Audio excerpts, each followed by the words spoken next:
Welcome sa Durs 2.0. Fresh at nagbabagang happenings ba ang hanap mo? Mga padabarkads man yan o mga trending topics? Pwes, sagutin natin yan. Kaya naman isubscribe nyo na ang ating channel para sa mga nagbabagang balita everyday. Welcome back again sa ating YouTube channel mga kadabarkads, and for today's video, ang pag-uusapan natin ay tungkol sa mga importanteng kaganapan sa loob at sa labas ng Itbulaga. So reminders lamang po mga kadabarkads na mamayang 4 p.m. March 6, which is Friday, by request po ni Karen Ice Troop, Ruel Carino, and Lucky Robles. Sila po ang tatlong makakasama ninyo sa by request mamayang 4 p.m. And also, ito pa po yung isang ganap ng dalawang Dabarkads natin. Mamaya din po yan, Friday. Kita-kits tayo sa cafe tour ni Yunyel Kim and S. Eunice. 6:30 p.m. Street Kohi po. 24 Mayaman Street Corner, Manigo, Quezon City.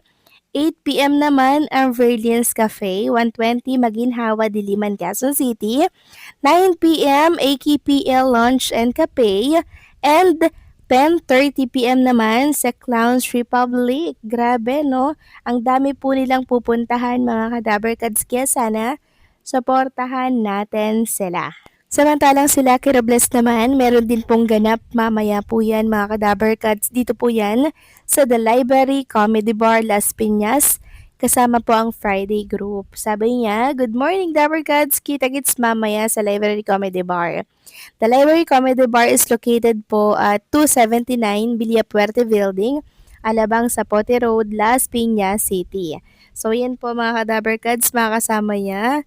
Syempre, ang Friday group dito po sa Library Comedy Bar. Kaya naman, kita-kits din dyan tayo, mga kadabarkads. Samantalang next topic naman, pag-usapan naman natin itong announcement ni Jerome Ibardome para sa ating mga kadabarkads po yan, na sana daw by April 9, 2026 SM Muntinlupa Cinema 1, suportahan natin at samahan natin siya sa pagse-celebrate ng kanyang first anniversary sa pagiging clone po ni Elvis Presley. Kaya sana po mga kadabarkads, wag po kayong mawala. Marami pong inihandang pasabog si Jerome na hindi pa po nakikita ng ilang mga Jeromantics. Samantalang next topic naman, congratulations po sa mga singing queens natin dahil muli na naman po silang nagsama-sama para sa isang napakalaking event kahapon. Kasama po nila si Miss Ali na kung saan ay nag-handle po sa mga singing queens natin. Every time na may ganap po ang mga singing queens, si Miss Ali po talaga ang punong abala para po sa kanila. So ito po mga kadabarkads ay yung ganap ng mga singing queens natin sa Soler Resort, PLDT Home National Convention for 2026. Sa pangunguna po yan ni Sir Manny B. Pangilinan.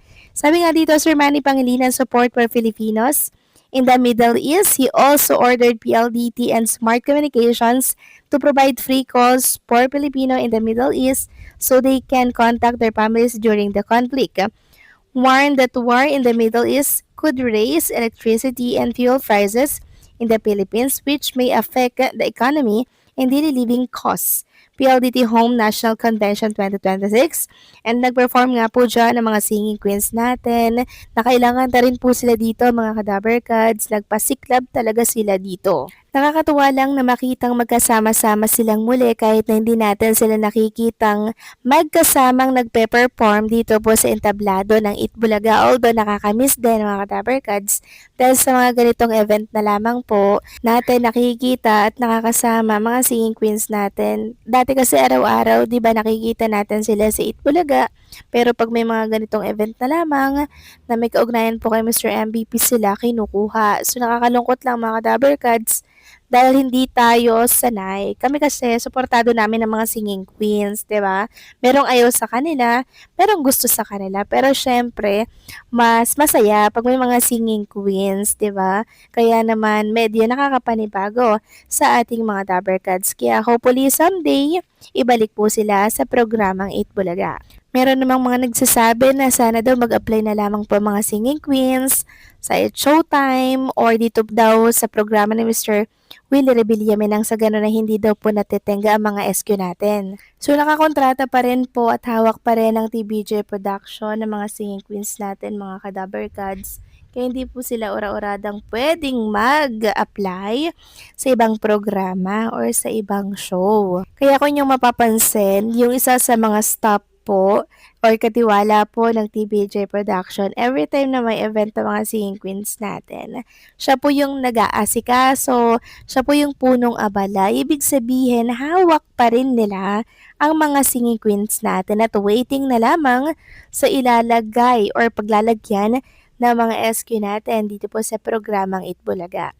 Sa oras po na makabalik na po ang mga sponsors, mga bigating sponsors ng programa, possible na makabalik ulit ang mga singing queens natin. And hopefully, meron pong mag-sponsor sa mga singing queens advertisers na gawan sila ng segment. Kaya wait na lang natin na mangyari yan, mga Kadaver Gods. Samantalang another statement po ni Mr. Manny B. Pangilinan ang nag-trending ngayong araw.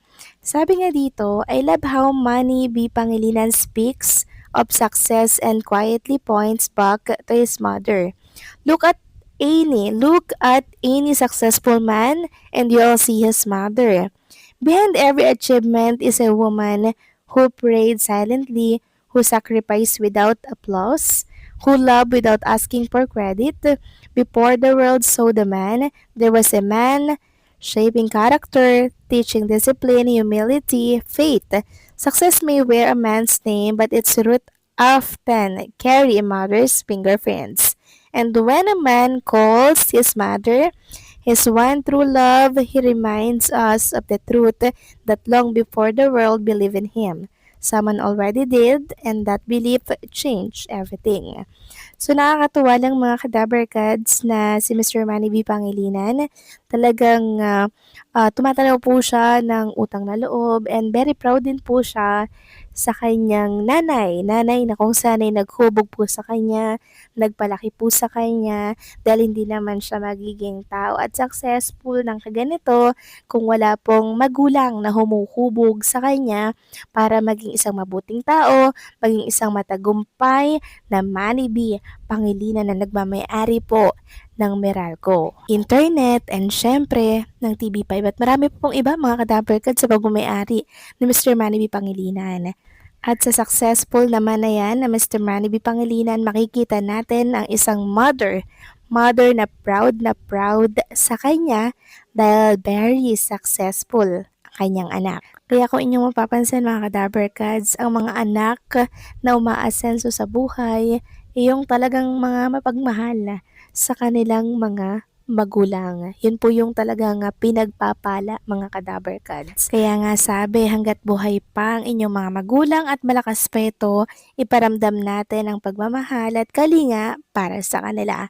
So paano mga Kadaver Gods? Hanggang dito na lamang po ang update natin at maraming salamat sa patuloy na pagsuporta.